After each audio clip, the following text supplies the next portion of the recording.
Of constitutions. That men mean distinct and separate things when they speak of constitutions and of governments is evident. Or why are those terms distinctly and separately used?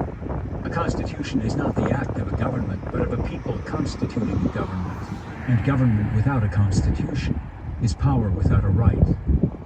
All power exercised over a nation must have some beginning. It must either be delegated or assumed. There are no other sources. All delegated power is trust, and all assumed power is usurpation. Time does not alter the nature and quality of either. In viewing this subject, the case and circumstances of America present themselves as in the beginning of a world, and our inquiry into the origin of government is shortened by referring to the facts that have arisen in our own day. We have no occasion to roam for information into the obscure field of antiquity, or hazard ourselves upon conjecture. We are brought at once to the point of seeing government begin, as if we had lived in the beginning of time. The real volume, not of history, but of facts, is directly before us, unmutilated by contrivance or the errors of tradition. I will here concisely state the commencement of the American constitutions, by which the difference between constitutions and governments will sufficiently appear.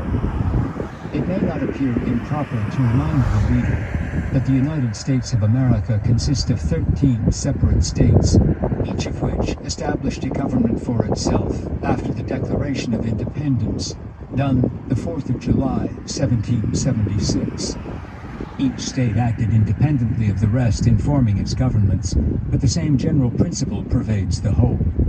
When the several state governments were formed, they proceeded to form the federal government that acts over the whole in all matters which concern the interest of the whole, or which relate to the intercourse of the several states with each other or with foreign nations. I will begin with giving an instance from one of the state governments, that of Pennsylvania, and then proceed to the federal government. The state of Pennsylvania, though nearly of the same extent of territory as England, was then divided into only 12 counties. Each of those counties had elected a committee into commencement of the dispute with the English government.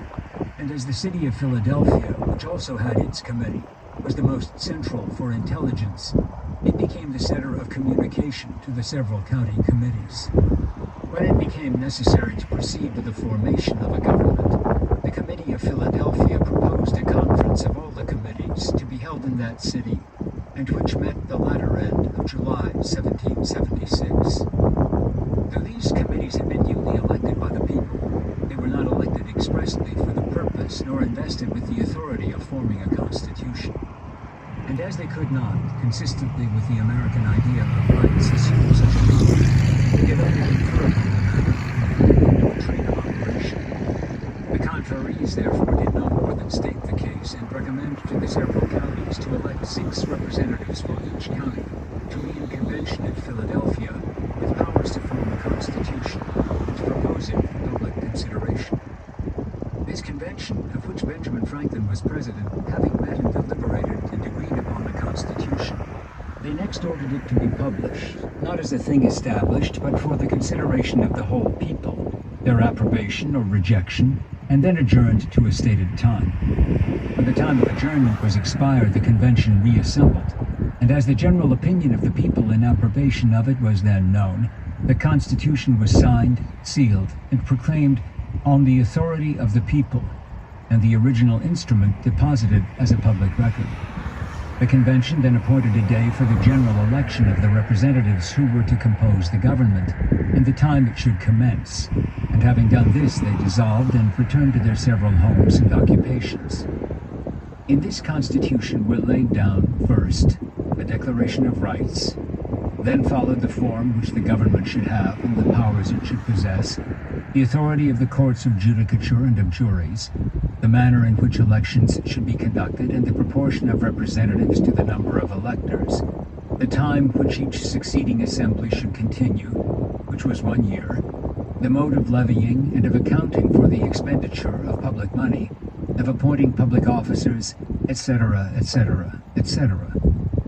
No article of this Constitution could be altered or infringed at the discretion of the government that was to ensue.